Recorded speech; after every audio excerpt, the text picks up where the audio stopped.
మొత్తం 144 సీట్లలో పోటీ చేయబోతోంది టీడీపీ అసెంబ్లీకి సంబంధించి. ఇక అలాగే ఇప్పటికే 128 మందిని ప్రకటించింది టీడీపీ. ఇంకా 16 మందిని ప్రకటించాల్సిన అవసరం ఉంది. ఇంకా అభ్యర్థులని పెండింగ్లో ఉంచిందని చెప్పుకోవచ్చు. 16 సీట్లకు సంబంధించి మొదటి విడతలో 94, రెండో విడతలో 34 స్థానాలకు అభ్యర్థిని ప్రకటించింది టీడీపీ.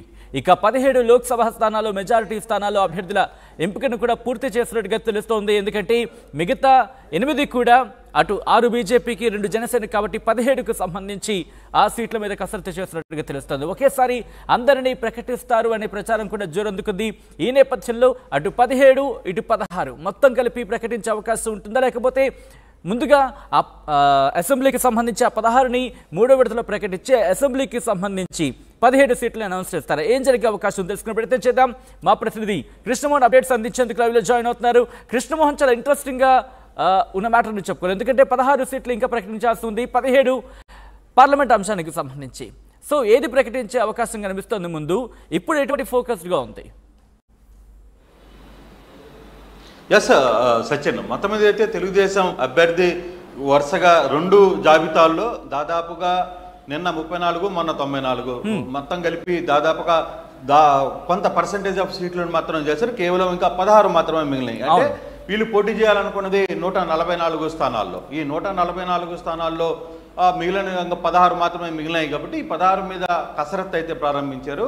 బహుశా ఈరోజు ఈ ఎమ్మెల్యేల దానికంటే కూడా ఎక్కువగా ఎంపీల అభ్యర్థుల మీదనే ఫోకస్ చేయబోతున్నాడు చంద్రబాబు. ఎంపీలు ఇప్పటికీ దాదాపుగా కొన్ని ఎంపీలు అనుకున్నప్పటికీ కూడా ఎంపీ స్థానాలకు సంబంధించి అంటే ఇప్పుడు పొత్తులో దాదాపు 8 వెళ్ళిపోయినాయి కాబట్టి 8 కాకుండా మిగిలిన స్థానాలకి ఖచ్చితంగా ఈరోజు కొంత కసరత్తు మీద కూర్చుంటున్నాడు చంద్రబాబు.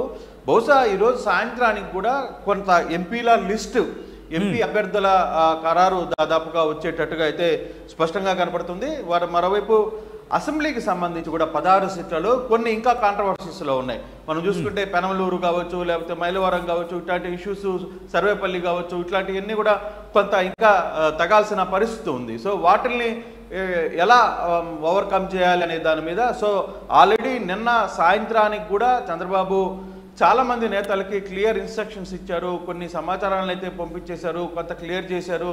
అయినప్పటికీ కూడా ఇక్కడ కొంత ఇష్యూ నడిచే పరిస్థితి అయితే కనపడుతుంది. కొంత అసెంబ్లీ కంటే కూడా ముందు ఫోకస్ ఎంపీ మీద దృష్టి పెట్టే పరిస్థితి అయితే ఉంది. ఏ ఎంపీ స్థానాల నుంచి ఏ అభ్యర్థులని పోటీ చేయాలి, తమ కూటమిలో వచ్చిన 17 స్థానాల్లో ఏది వెళ్ళాలి అనే దాని మీద కూడా. అయితే ఇప్పటికే చాలా అసెంబ్లీ స్థానాలు, పార్లమెంటు పరిధిలో ఉన్న స్థానాలన్నింటినీ కూడా 25 పార్లమెంటు పరిధిలో ఉన్న అసెంబ్లీ స్థానాలన్నింటిలో కూడా పూర్తిగా చాలా దాదాపుగా కసరత్తు చేసిన పరిస్థితి కంప్లీట్ అయింది. ఇంకా మిగిలిన అక్కడక్కడ 4-5 సీట్లు, కొన్ని పార్లమెంటు పరిధిలో 2-3 సీట్లు అట్లా పెండింగ్లో ఉన్న నేపథ్యంలో అసెంబ్లీ స్థానాలకు సంబంధించి 16 కూడా ఈరోజు రేపటి లోపల కొంత క్లియర్ చేయాలనే ఒక ఉద్దేశంతో ఉన్నారు. అలాగే ఎంపీలు పోటీ చేస్తున్న మిగిలిన ఎంపీ స్థానాలకు సంబంధించి కూడా ఒక క్లారిటీలో ఉండాల్సిన పరిస్థితి వచ్చింది. సో ఆ విషయం మీద ఈరోజు కొంత పూర్తి స్థాయిలో వర్కౌట్ అయితే చేస్తున్నారు. కొంతమంది సీనియర్ నేతల్ని పిలుచుకొని మాట్లాడుతున్నారు. అయితే ఎంత త్వరగా అభ్యర్థుల పేర్లను ప్రకటించాలని. సాధారణంగా చూసుకుంటే చంద్రబాబు ఎప్పుడో 1999లో తర్వాత ఇంత ముందుగా అభ్యర్థులను ప్రకటించిన పరిస్థితి లేదు. ఇప్పుడు కూడా నోటిఫికేషన్ వచ్చిన తర్వాత లాస్ట్ డేట్లలో ఆ టైంలోనే ఆయన ప్రకటించే పరిస్థితి ఉంది. కానీ దాదాపుగా 40 రోజులు ముందుగానే ఆయన తన సీట్ల అభ్యర్థులను పార్టీ అభ్యర్థులను ప్రకటించేసిన పరిస్థితి ఉంది. సో అంటే ఇంత సుదీర్ఘ కసరత్తు జరుగుతున్న నేపథ్యం ఉంది కాబట్టి కృష్ణమోహన్, ఇప్పుడు ఆ 16, 17 అంటే అసెంబ్లీకి సంబంధించి సీట్లు దక్కిన ఆశావహులకు పార్లమెంట్కి పంపించే అవకాశం ఉందా? అటువంటి వ్యూహంతో ముందుకు వెళుతుందా? అటువంటి అనౌన్స్మెంట్ ఏమైనా మనం ఎక్స్పెక్ట్ చేయొచ్చా ఈసారి? ఎస్ ఖచ్చితంగా. ఎందుకంటే కళా వెంకట్రావుని ఎంపీగా పంపని చెప్పి చెప్తున్నారు. కొంతమంది అభ్యర్థులను కూడా ఎంపీగా పంపించాలని ఒక ప్రయత్నం జరుగుతోంది. అంటే అన్ని స్థానాల్లో చెప్పలేము, కానీ 1-2 స్థానాల్లో కొంత ఎమ్మెల్యే అభ్యర్థులను ఎంపీగా పంపించే ప్రయత్నం కూడా జరుగుతుంది. కానీ అటు సైడ్ నుంచి వాళ్ళు ఒప్పుకోవడం లేదు, వాళ్ళు ఎంపీగా మేము పోలేకపోవడం లేదు, మేము ఇక్కడే పోటీ చేస్తాం, ఎడ్చల్లోనే పోటీ చేస్తామని చెప్పడం, అటువంటి పరిస్థితుల్లో కొంత అటు ఇటుగా ఉంది. కానీ దాదాపుగా ఎంపీ స్థానాలన్నీ కూడా టీడీపీ నుంచి ఖరారైనాయి. ఇంచుమించుగా అన్ని అభ్యర్థులు కూడా క్లియర్గా ఉన్నాడు. సో అటువంటి నేపథ్యంలో ఇక సీనియర్లకి కొంతమందికి అయితే సీట్లు దొరకవు అనేది చాలా స్పష్టంగా అర్థమవుతుంది సత్యన. మనం చూస్తుంటే వరుసగా 2 సీట్ల వ్యవహారం 2 లిస్టులలో కూడా, కానీ చంద్రబాబు వ్యవహరిస్తున్న తీరు కూడా కొంత ఈసారి రొటీన్కి భిన్నంగా ఉంది. మొకమాటం లేకుండా, ఈసారి మాత్రం మొహమాటం లేకుండా ఓపెన్గా చెప్పేస్తున్నారు, మీకు ఈ సీట్లు లేదు, సీటు రాదు, మనం వేరే ఆల్టర్నేట్ చేసుకుంటున్నాం, మీరు సహకరించండి, మీరు కలిసి మనం అందరం కలిసి ఈసారి ఎలక్షన్ గట్టిగా చేయాలి అని చెప్పే మాట ఉంది. గతంలో కొంత మొహమాటం ఉండేది, కొంత ప్రెజర్ ఉండేది చంద్రబాబు దగ్గర, కానీ ఈసారి అది లేదు. యాక్టివిటీ అంటే ఇక్కడ ఈసారి లోకేష్ రోల్ విషయంలో మాత్రం కొంత డిఫరెంట్గా కనపడుతుంది. లోకేష్ ఈసారి తను అనుకున్న టీంని కావచ్చు, లేకపోతే తను అనుకున్న వ్యవస్థలో ఎక్కడికక్కడ కొందరు చేరికలను కూడా అతను మొహమాటం లేకుండా వద్దని చెప్తున్నారు. ఎందుకంటే పార్టీ కష్టకాలంలో ఉన్నప్పుడు పనికిరాని వాళ్ళందరూ ఇప్పుడు మేము కొంత వేవ్లో ఉన్నప్పుడు మా దగ్గరికి వచ్చి మమ్మల్ని ఇచ్చేసే వాళ్ళు అవసరం లేదు మాకు అని లోకేష్ చాలా మొహమాటం లేకుండా స్ట్రైట్గా చెప్తున్నారు అనేది పార్టీలో చాలా విస్తృత చర్చగా ఉంది. గతంలో లాగా కొంత మొహమాట పడే పరిస్థితి లేదు ఈసారి. ఎస్ అవునంటే అవును, కాదంటే కాదు అని చెప్పి మొహమాటం లేకుండా చెప్తున్నారు. ఆ వ్యూహం కూడా టీడీపీ ఈసారి కొత్తగా, అంటే ఎప్పుడూ లేని వ్యవస్థ ఈసారి టీడీపీలో కనబడుతుంది. మొహమాటం లేకుండా సీనియర్స్లను కూడా పక్కన పెడుతున్నారు. సో ఇది అది మైనస్ జరుగుతుందా ప్లస్ జరుగుతుంది అది చూడాల్సిందే. కానీ మీరు అన్నట్టుగా ఎందుకంటే ఇంతటి ఈక్వేషన్ ఫాలో అవుతున్నారు కాబట్టి ఎప్పటికెలా ప్రకటనలు చేసే అవకాశం ఉంది. 17 స్థానాలకు సంబంధించి ఎప్పటిలోపు ప్రకటన వచ్చే అవకాశం ఉంది. బహుశా 2-3 రోజుల్లోనే ఈ క్లియరెన్స్ అన్ని కూడా వస్తాయని చెప్పి అంటున్నారు. బహుశా ఈ రోజు కూడా కొన్ని 7-8 స్థానాలకు సంబంధించిన అభ్యర్థుల లిస్టు కూడా సాయంత్రం లోపల వస్తుంది అని అంటున్నారు. బహుశా 2-3 ఈక్వేషన్స్ అయితే నడుస్తున్నాయి. బట్ ఈ సాయంత్రానికల్లా కూడా కొంత క్లారిటీ వచ్చే పరిస్థితి అయితే ఉంది. చంద్రబాబు దగ్గరికి స్టిల్ టికెట్లు రాని ఆశావాహులు ఇప్పటికీ ఇంటికి చేరుకుంటున్న పరిస్థితి ఉంది. ఆయనతో మంత్రాలు జరుపుతున్న పరిస్థితి ఉంది. దాదాపుగా 11 గంటల ప్రాంతంలో చంద్రబాబు ఒక మీడియా సమావేశం కూడా నిర్వహిస్తున్నారు.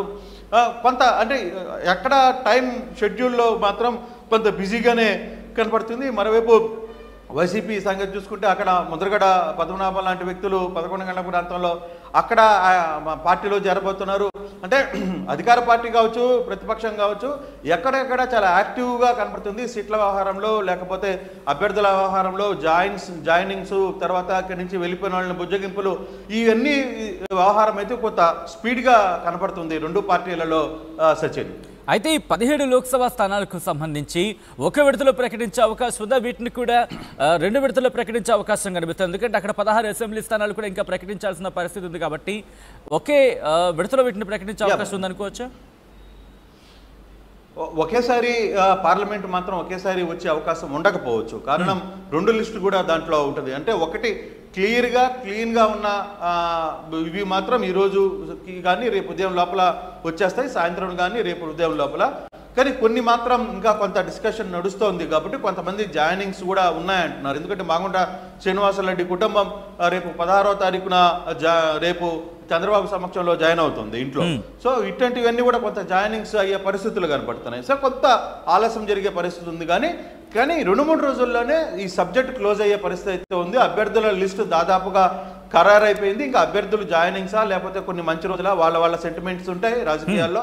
సో ఆ దిశగా కొంత ఆలస్యం అవుతున్నది తప్పితే ఇక సీట్ల వ్యవహారం దాదాపుగా 2-3 రోజుల్లోనే టీడీపీ కావచ్చు, వైసీపీ బహుశా రేపే లిస్టుని ప్రకటించబోతుంది అని చెప్తున్నారు. సో ఈ అన్నింటిలో అన్ని రాజకీయ పార్టీలు ఈ 2-3 రోజుల్లోనే తమ తుది జాబితాను, ఫైనల్ జాబితాను, లిస్టుని ప్రకటించే పరిస్థితి అయితే కనబడుతుంది Sachin. Right Krishnamohan, thanks for the update. So మొత్తంగా అయితే మాత్రం పెండింగ్ సీట్ల మీద ఫోకస్ చేశారు చంద్రబాబు అనే మాట వినిపిస్తోంది. అభ్యర్థుల ఎంపికపై సుదీర్ఘ కసరత్తు చేశారు ఆయన. మొత్తం 144 సీట్లలో పోటీ చేయబోతోంది టీడీపీ. ఇప్పటికీ 128 అసెంబ్లీ స్థానాలకు ప్రకటించింది అభ్యర్థులని. ఇంకా 16 సీట్లకు సంబంధించి అభ్యర్థుల ప్రకటన పెండింగ్లోనే ఉంది. మొదటి విడతలో 94 మందిని, రెండో విడతలో 34 స్థానాలకు అభ్యర్థుల్ని ప్రకటించింది టీడీపీ. 17 లోక్సభ స్థానాలకు సంబంధించి మెజారిటీ స్థానాల్లో అభ్యర్థుల ఎంపిక కూడా పూర్తయినట్టుగా తెలుస్తోంది. అయితే ఒకేసారి అందరినీ ప్రకటిస్తారనే ప్రచారం జరుగుతోంది. కానీ 17 పార్లమెంటు స్థానాలకు సంబంధించి, అలాగే 16 అసెంబ్లీ స్థానాలకు సంబంధించి ఇవి కూడా 2 లేదా 3 విడతల్లో వీటిని ప్రకటించే అవకాశం ఉందనే చర్చ కూడా జోరందుకుంది. ముఖ్యంగా ఈ రోజు చంద్రబాబు ప్రెస్ మీట్ నిర్వహించి దీనికి సంబంధించి క్లారిటీ ఇచ్చే అవకాశం ఉన్నట్టుగా తెలుస్తుంది. మరి ఎన్ని సీట్లను ప్రకటిస్తారు, అయితే అసెంబ్లీకా లేకపోతే పార్లమెంట్గా అనే అంశానికి సంబంధించి మాత్రం ఉత్కంఠ కొనసాగుతోంది.